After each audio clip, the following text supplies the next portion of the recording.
కూడా పుణికి పుచ్చుకొని హిందూపూర్ నియోజకవర్గం నుంచి ముచ్చటగా 3వసారి ఎంపికైనటువంటి మన ధీరుడు, మన యోధుడు ఎన్ని హ్యాట్రిక్ విజయాలు అందించారు, ఎన్ని చిత్రాల్లో మనకి తన యొక్క సామర్థ్యాన్ని చూపారో మనకు తెలియందే కాదు.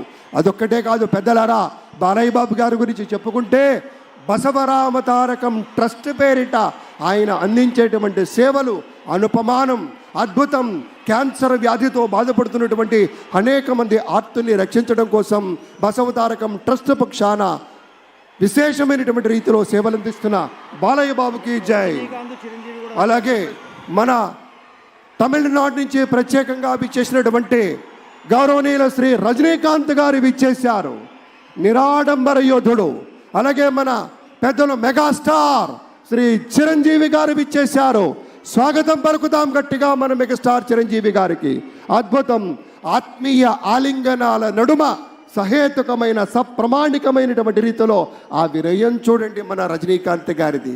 ఎంత ఎత్తుకెదిగినటువంటి గొప్ప కళాకారుడు అయినా కూడా ఒదిగి ఉండేటువంటి ఆ మహనీయులందరికీ స్వాగతం పలుకుతూ It gives us great pleasure to welcome Talaiva superstar Rajnikant Garu and Lata Rajnikant Garu to Andhra Pradesh for this momentous occasion. Padma విభూషణులు ఆ రోజు మనం అంతా చూసాం.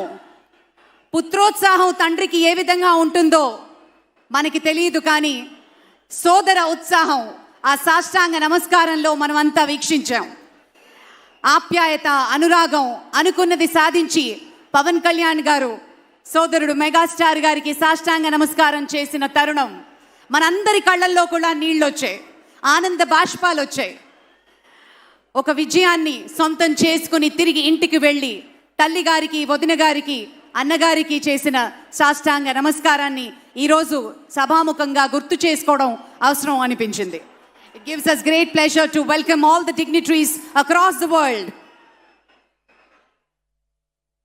ఇప్పుడు ఒక సాంస్కృతిక అంశంలోకి వెళ్లే ముందు ఒక ఆడియో విజువల్ ప్రెజెంటేషన్ ప్లే చేయవలసిందిగా టెక్నికల్ టీమ్ ని రిక్వెస్ట్ చేస్తున్నాం. ఏవి ప్లీజ్.